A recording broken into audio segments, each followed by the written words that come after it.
Quer aprender a tocar guitarra muito bem, igual seus guitarristas preferidos? Esse cara é um dos melhores guitarristas do Brasil e tem um método pronto que com certeza pode te ajudar a se expressar na guitarra como você nunca imaginou. E se você não gostar, tem até 7 dias para pedir seu dinheiro de volta. Confere o primeiro link da descrição e comece ainda hoje.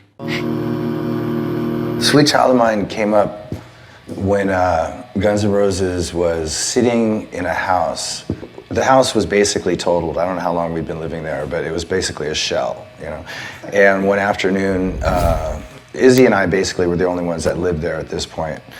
And Duff had come over to visit, and Axl had come by, and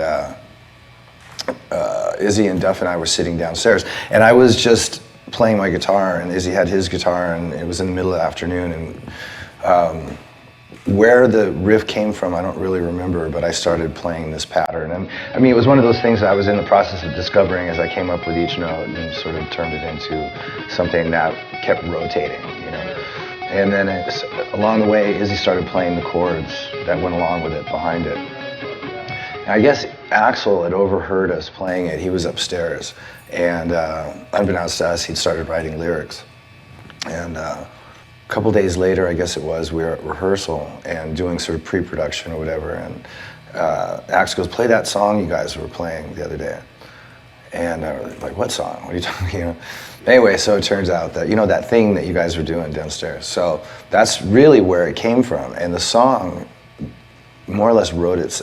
All Guns N' Roses songs write themselves. There's no formula, there's no pattern, there's no, you know, sort of like style. Anyway, so this was one of those things where it starts with the riff, Izzy's got the chords, Duff just makes up some melody lines and stuff. And then Axl started singing it. And it really, the entire song sort of came together that evening.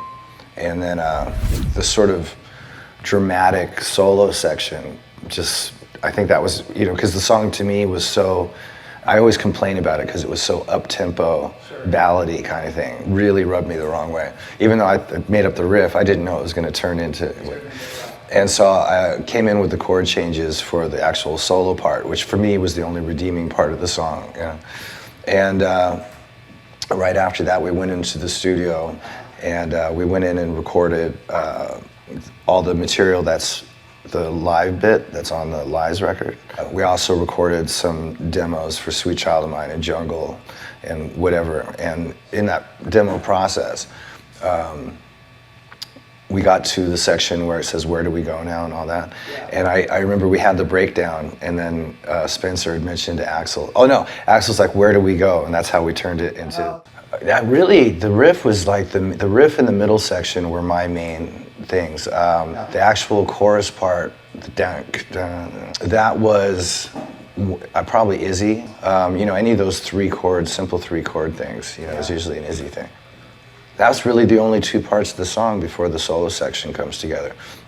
But we have sort of a synergy of each person sort of having an idea or an input that just to fill that gap when the other guy goes, you know, and it just sort of comes together. And we're sort of like, in those days anyway, we were very easy. I don't remember spending ever more than 1 day writing a song in those days, you know. Axl might have spent some time with the lyrics, but as far as the actual arrangement of the song, if it wasn't finished by the end of the night, all right, let's move on.